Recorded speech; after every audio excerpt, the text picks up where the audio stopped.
बिस्मिल्लाहिर्रहमानिर्रहीम। अस्सलाम वालेकुम स्टूडेंट्स। आई होप कि आप सब खैरियत से होंगे।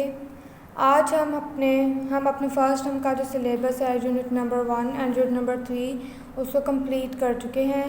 आज हम अपने यूनिट नंबर 1 का रिव्यू करेंगे कि हमने यूनिट नंबर 1 में क्या पढ़ा था, ताकि अगर कोई कन्फ्यूजन या कोई प्रॉब्लम आप लोगों को इसमें रह गई है तो वो क्लियर हो जाए।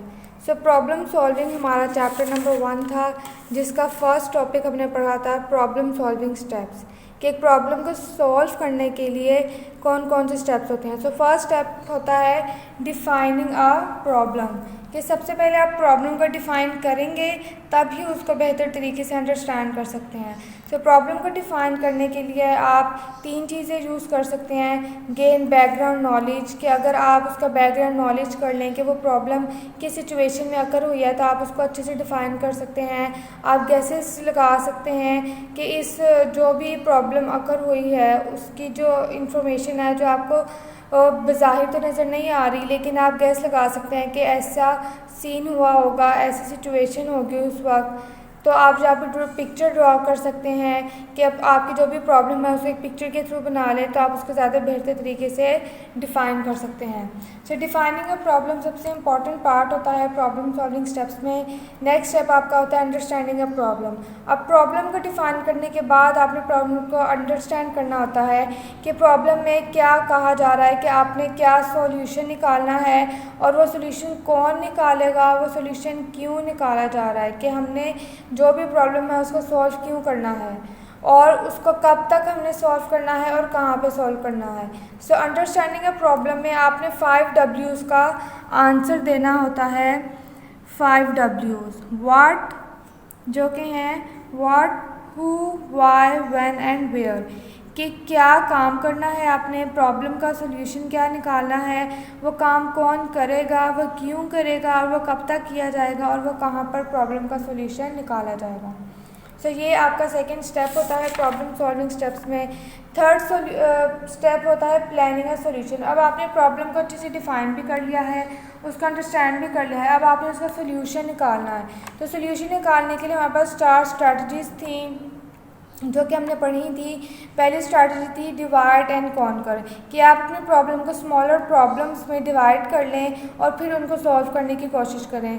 सेकंड स्ट्रैटेजी थी गैस करें कि इससे सोल्यूशन क्या हो सकता है, चेक करें कि क्या ये सोल्यूशन जो है जो आपने गैस किया है वो ठीक है, और अगर तो वो ठीक है तो आपका सोल्यूशन निकल गया है, और अगर नहीं ठीक तो आप उसको इम्प्रूव कर सकते हैं। नेक्स्ट आपका स्ट्रेटजी थी एक्ट इट आउट, कि आपने जो भी लिस्ट बनाई है टास्क को परफॉर्म करने के लिए, प्रॉब्लम को सॉल्व करने के लिए, उनको परफॉर्म करें और देखें कि क्या वो सॉल्यूशन निकाल रहे हैं। थर्ड थी प्रोटोटाइप। प्रोटोटाइप में आप पिक्चर ड्रॉ करते हो, पिक्टोरियली अपनी प्रॉब्लम का जो सोल्यूशन है उसको ड्रॉ करते हैं और देखते हैं कि क्या ये आपकी प्रॉब्लम को सॉल्व सही तरीके से कर रहा है। ये फाइनल सोल्यूशन नहीं होता है, ठीक है, लेकिन ये आपको फाइनल सोल्यूशन की तरफ ले जा सकता है। उसके बाद था डिफाइनिंग कैंडिडेट सॉल्यूशंस, कि आप कैंडिडेट सॉल्यूशंस बना लेते हैं। कैंडिडेट सॉल्यूशन कहते हैं वो सॉल्यूशन जो प्रॉब्लम सुनने के बाद फ़ौरन आपके दिमाग में आए कि ये प्रॉब्लम ऐसे सॉल्व हो सकती है, उसे आप कैंडिडेट सॉल्यूशन कहते हैं। ये स्पॉन्टेनियस होता है, एकदम आपके जहन में जो अभी सॉल्यूशन आता है जो कि प्लान्ड नहीं होता, अनप्लान्ड होता है, वो कैंडिडेट सॉल्यूशन होता है। सो आप कैंडिडेट सॉल्यूशंस भी बना सकते हैं और उनको चेक कर सकते हैं कि क्या आपका जो प्रॉब्लम है वो सॉल्यूशन उसको सॉल्व कर रहा है। और कैंडिडेट सॉल्यूशन जो ज़रूरी नहीं है कि हमेशा कैंडिडेट सॉल्यूशन जो है वो ठीक ही हो। कैंडिडेट सॉल्यूशन का फ़ायदा ये होता है कि आपके टाइम को सेव करते हैं, आपके रिसोर्सेज को सेव करते हैं, कि अगर फर्स्ट टर्म में ही आपने जो भी सॉल्यूशन सोचा है वो ठीक आ जाता है तो आपको सॉल्यूशन को प्लान करने की ज़रूरत नहीं पड़ती है, ठीक है। ये हमारा था फोर्थ स्टेप। और लास्ट स्टेप था सिलेक्टिंग द बेस्ट सॉल्यूशन। अब आपके पास एक से ज़्यादा सॉल्यूशन भी निकल सकते हैं इस प्रोसेस को करने के बाद। जब भी आप प्रॉब्लम सॉल्विंग स्टेप्स का प्रोसेस करते हैं तो आपके पास एंड पे एक से ज़्यादा सॉल्यूशन निकल सकते हैं। आपने उनमें से बेस्ट सॉल्यूशन सिलेक्ट करना होता है, और बेस्ट सॉल्यूशन आप सिलेक्ट करते हैं उसकी एफिशिएंसी और इफेक्टिवनेस को देखकर कि जो सॉल्यूशन ज़्यादा इफेक्टिव और ज़्यादा एफिशिएंट होता है, जो कि जल्दी से जिसका टाइम भी कम ले रहा होता है प्रॉब्लम को सॉल्व करने के लिए, रिसोर्सेज भी कम लग रहे होते हैं जिसमें, सो वो बेस्ट सॉल्यूशन होता है जिसको आपने सिलेक्ट करना होता है। इस तरह आपकी जो प्रॉब्लम है वो सॉल्व हो जाती है, ठीक है। सो ये फर्स्ट टॉपिक था प्रॉब्लम सॉल्विंग स्टेप्स, जिसमें 5 स्टेप्स थे। उसके बाद हमने फ़्लो चार्ट्स पढ़ते हैं। फ़्लो चार्ट्स जो होती हैं वो पिक्टोरियल रिप्रेजेंटेशन होती है आपकी प्रॉब्लम की, कि आप प्रॉब्लम को कैसे सॉल्व कर रहे हैं। फ़्लो चार्ट में आपके पास सिंबल्स आते हैं, ठीक है, जिनके अंदर आपने प्रोसेस लिखना होता है कि क्या प्रोसेस परफॉर्म हो रहा है, जिनको आप एरो लाइंस के थ्रू कनेक्ट करते हैं। और फ्लो चार्ट्स आपका जो होता है वो सीक्वेंस वाइज होता है कि जो भी आपने प्रॉब्लम को सॉल्व करने के लिए स्टेप्स को परफॉर्म करना है वो सीक्वेंस वाइज आपने फ्लो चार्ट में लिखने होते हैं। फ्लो चार्ट्स की इम्पोर्टेंस जो है वो बहुत ज़्यादा होती है प्रॉब्लम सॉल्विंग में, क्योंकि ये आपको एक इफ़ेक्टिव वे बताते हैं प्रॉब्लम को सॉल्व करने का, और क्विक वे होता है कि आप फ्लो चार्ट को देखकर जल्दी से अपनी प्रॉब्लम का जो सॉल्यूशन है उसको समझ जाते हैं। अब फ्लो चार्ट बनाने के लिए कुछ रिक्वायरमेंट्स होती हैं पहले, कि जो ये चीज़ें पूरी होंगी तो आप फ्लो चार्ट बनाते हैं। उनमें इनपुट आता है कि आपको पता होना चाहिए कि आपकी जो प्रॉब्लम सॉल्व कर रहे हैं फ्लो चार्ट के थ्रू, उसमें इनपुट क्या है, उसमें प्रोसेसिंग क्या हो रही है, उसमें डिसीजन क्या लिया जा रहा है और उसका आउटपुट क्या आ रहा है, ठीक है। सो ये डिटर्मिनिंग रिक्वायरमेंट्स होती हैं। और फ्लो चार्ट सिंबल्स जो होते हैं इसमें जो यूज़ हो रहे होते हैं उनमें एरो लाइंस होती हैं जो कि आपके फ्लो चार्ट के जो स्टेप्स हैं उनको कनेक्ट कर रही होती हैं, ठीक है। इसके अलावा टर्मिनल सिंबल होता है जो कि स्टार्ट और एंड को इंडिकेट करता है। प्रोसेसिंग जो होते हैं वो आप रेक्टेंगल सिंबल में शो करते हैं, और डिसीजन जो होता है वो आप डायमंड सिंबल में शो कर रहे होते हैं। पैरेललोग्राम में आप इनपुट जो दे रहे हैं या जो आउटपुट आ रहा है उसको शो करते हैं। और जो कनेक्टर होता है सर्कल की फॉर्म में, अगर आपका जो फ्लो चार्ट है वो एक पेज पे फिट नहीं आता और आपको दूसरे पेज पे जाना पड़ जाता है, तो उसके लिए आप कनेक्टर यूज़ करते हैं। हमने जो फ्लो चार्ट है उसकी एग्जांपल्स काफ़ी डिटेल में समझी थी। हमने एक्सरसाइज के भी 5 फ्लो चार्ट समझे थे, तो आई होप कि वो आप लोगों को समझ आ गई होंगी, ठीक है। फ्लो चार्ट हम एक फ्लो चार्ट देख लेते हैं। लेट्स सपोज कि ये हमारे पास एक प्रॉब्लम है कि हमने सेल्सियस को फ़ारेनहाइट टेम्परेचर में कन्वर्ट करना है। तो सबसे पहले आप अपना फ्लो चार्ट का स्टार्ट लेंगे जो कि टर्मिनल सिंबल में होता है, हमने अभी पढ़ा है, ठीक है, हमने पहले भी ये पढ़ा था।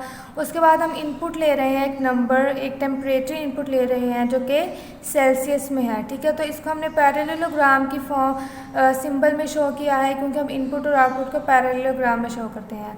उसके बाद जो प्रोसेसिंग है, प्रोसेसिंग क्या होती है, जिसमें आप कैलकुलेशन या ऑपरेशन परफॉर्म कर रहे होते हैं। सो हम जहाँ पर क्या कर रहे हैं, हमने जो ऑपरेशन जो प्रोसेसिंग करनी है वो है सेल्सियस को फ़ारेनहाइट में कन्वर्ट करने की। तो हमने प्रोसेसिंग सिंबल रेक्टेंगल में शो करते हैं। सो प्रोसेसिंग हमने लिख दी कि सेल्सियस को हम फ़ारेनहाइट में कैसे कन्वर्ट कर रहे हैं, और फिर हमने पैरेललोग्राम के सिंबल में आउटपुट प्रिंट करवा दिया है जो कि है फ़ारेनहाइट का टेम्परेचर। और उसके बाद हमारा जो फ्लो चार्ट है वो एंड हो रहा है, और जो हमारा एंड है वो हम टर्मिनल सिंबल में शो करते हैं। सो ये हमारा एक छोटा सा फ्लो चार्ट है, ठीक है, जो कि हमें सब बता रहा है कि स्टार्ट कैसे हो रहा है, इनपुट और आउटपुट किस में लिया जा रहा है, प्रोसेसिंग कैसे हो रही है और एंड कैसे हो रहा है। सो ये हमारे फ्लो चार्ट्स थे। नेक्स्ट टॉपिक हमारे पास था एल्गोरिदम का। एल्गोरिदम क्या होते हैं, ये भी सेट ऑफ स्टेप्स होते हैं प्रॉब्लम को सॉल्व करने के लिए, लेकिन इनको हम पिक्टोरियली रिप्रेजेंट नहीं करते। इसको हम रिटन फॉर्म में, रिटन लैंग्वेज में लिखते हैं। लिखकर हम इसको एक्सप्लेन करते हैं कि हमारी प्रॉब्लम कैसे सॉल्व हो रही है। ये ह्यूमन अंडरस्टैंडेबल होती है, ठीक है। फॉर एग्ज़ाम्पल अगर हमने एक टी बनानी है तो उसका एल्गोरिदम हम लिखेंगे स्टार्ट, इंग्लिश लैंग्वेज में हमने लिखना होता है। तो हमने लिखा start, take a kettle, pour water in it, put the kettle on fire, add sugar and milk, wait till it boils, remove the kettle from fire and end। सो ये सारे स्टेप्स हैं कि हमारी प्रॉब्लम जो है टी बनाने की वो कैसे सॉल्व हो रही है। हमने इसको इंग्लिश लैंग्वेज की फॉर्म में स्टेप्स में लिखा है। सो ये एल्गोरिदम होता है। एल्गोरिदम्स फ्लो प्रॉब्लम सॉल्विंग में बहुत ज़्यादा वाइटल रोल परफॉर्म करते हैं, क्योंकि ये एक स्टेप बाय स्टेप गाइड होती है प्रॉब्लम सॉल्वर के लिए। जो भी प्रॉब्लम सॉल्व कर रहा है उसको गाइड कर रहा होता है कि आपने प्रॉब्लम को सॉल्व कैसे करना होता है। ये कंप्लीट डिस्क्रिप्शन होती है सोल्यूशन की कि आपका जो सोल्यूशन है वो किस तरह सॉल्व होगा, ठीक है। सो फॉर्मुलेशन ऑफ एन एल्गोरिदम में आपके पास डिफरेंट चीज़ें होती हैं। आपने सबसे पहले स्टार्ट लिखना होता है कि आपका स्टार्ट कैसे हो रहा है। उसके बाद आपने इनपुट बताना होता है कि आपने इनपुट क्या लेना है। उसके बाद आपने सेट करना होता है कि अगर कोई भी वेरिएबल यूज़ हो रहा है तो आपने उसको क्या नाम है, जो भी वैल्यू है वो देनी होती है। इफ़ एल्स अगर कोई डिसीजन मेकिंग हो रही है सो आपने इफ़ एल्स बताना होता है कि डिसीजन मेकिंग क्या हो रही है। उसके बाद गो टू स्टेटमेंट लगा सकते हैं कि डिसीजन की बेस पे आपने वापस इनपुट लेना है या वापस किसी वेरिएबल को सेट करना है। सो गो टू स्टेटमेंट उसके लिए यूज़ होती है। उसके बाद आपने आउटपुट बताना होता है और आपका एल्गोरिदम स्टॉप हो जाता है। ठीक है, हमने एल्गोरिदम की भी काफ़ी एग्जांपल्स की थी और आई होप कि वो आपको समझ आई होंगी। जैसे हमने अभी टी वाली एग्जांपल की है, सेम एज इट इज़ आपकी जो एग्जांपल्स हैं तो आपको मार्क भी करवा दी थी जो आपने करनी थी एल्गोरिदम की एग्जांपल्स। उसके बाद एफिशिएंसी ऑफ एल्गोरिदम्स है कि अब हमें ये कैसे पता चलेगा कि एल्गोरिदम्स जो हैं वो कौन, क्योंकि एक प्रॉब्लम का एक से ज़्यादा एल्गोरिदम हो सकते हैं, तो हमें कैसे पता चलेगा कि कौन सा एल्गोरिदम जो है वो ज़्यादा इफेक्टिव है। सो वो हमें पता चलता है नंबर ऑफ़ स्टेप्स से और स्पेस से जो कि मेमोरी में यूज़ हो रही है। सो जिस एल्गोरिदम के नंबर ऑफ़ स्टेप्स कम होंगे और जो से एल्गोरिदम कम स्पेस ले रहा होता है मेमोरी में, वो जो एल्गोरिदम होता है वो सबसे ज़्यादा एफिशिएंट होता है और हमें उसी को यूज़ करना चाहिए। ठीक है, नेक्स्ट टॉपिक हमारे पास है difference between algorithm and a flow chart. ठीक है, सो एल्गोरिदम और फ्लो चार्ट में जो डिफरेंस है वो जस्ट एक स्टोरी और मूवी की तरह है। ठीक है, फ्लो चार्ट जो है वो ग्राफिकल रिप्रेजेंटेशन होती है। ठीक है, जबकि एल्गोरिदम जो होता है वो रिटर्न स्टेप्स होते हैं। सो हम कह सकते हैं कि फ्लो चार्ट एक मूवी की तरह होता है जिसमें आपको सब कुछ पिक्टोरियली नज़र आ रहा होता है, जबकि जो एल्गोरिदम होता है वो एक स्टोरी की तरह होता है जो कि आपको रिटन लैंग्वेज में लिख कर सारे डिस्क्रिप्शन बता रहा होता है कि आपकी प्रॉब्लम ने कैसे सॉल्व होना है। सो यहाँ पर एडवांटेजेस और डिसएडवांटेजेस फ्लो चार्ट और एल्गोरिदम के दोनों लिखे हुए हैं जो कि हमने दोनों पढ़े थे। नेक्स्ट टॉपिक हमारा था टेस्ट डाटा। टेस्ट डाटा क्या होता है कि हमने जो भी अपनी प्रॉब्लम का सोल्यूशन निकाला है, अब हमने चेक करना होता है कि वो ठीक है कि नहीं है। सो हम कुछ डाटा लेते हैं, टेस्ट डाटा, हम उस डाटा को अपनी उस सॉल्यूशन में पुट करके देखते हैं कि क्या ये हमें आंसर ठीक दे रहा है। अगर तो टेस्ट डाटा से आंसर ठीक आ जाता है तो इसका मतलब है कि हमने जो प्रॉब्लम का सॉल्यूशन निकाला है वो ठीक है और इसके ऊपर जो सा भी हम डाटा डालेंगे वो उसके लिए हमें करेक्ट आंसर देगा। ठीक है, अब टेस्ट डाटा हमारे पास डिफरेंट टाइप्स के थे। वैलिड टेस्ट डाटा, ये वो टेस्ट डाटा होता है जो कि आपको हमेशा करेक्ट आउटपुट देता है। ठीक है, it is a test data that complies with the input requirements of the algorithm. ये टेस्ट डाटा जो भी आपको इनपुट रिक्वायरमेंट होती है, जैसा इनपुट आपको चाहिए होता है, आप वैसा ही डाटा देकर चेक करते हो कि आपका आउटपुट ठीक आ रहा है, ये वैलिड टेस्ट डाटा होता है। उसके बाद आप इनवैलिड टेस्ट डाटा देते हैं जो कि आपके इनपुट से मैच नहीं करता, कि जो आपको इनपुट चाहिए आप उससे ऑपोजिट डाटा एंटर करते हो, ये चेक करने के लिए कि अगर आप गलत वैल्यूज़ दे देते हो अपने सॉल्यूशन में तो आपका जो एल्गोरिदम है, जो आपका प्रोग्राम है, वो कैसे परफॉर्म करता है। सो इनवैलिड टेस्ट डाटा देना आपका ज़रूरी होता है ये चेक करने के लिए कि इन केस के अगर जो आपका यूज़र है वो गलत वैल्यूज़ दे देता है तो आपका जो प्रोग्राम है वो कैसे बिहेव करेगा। सो एक इनवैलिड टेस्ट डाटा होता है। उसके बाद आपके पास बाउंड्री टेस्ट डाटा वैल्यूज़ आती हैं। आप इसके अंदर एक्सट्रीम वैल्यूज़ एंटर करके अपने डाटा को टेस्ट करते हैं।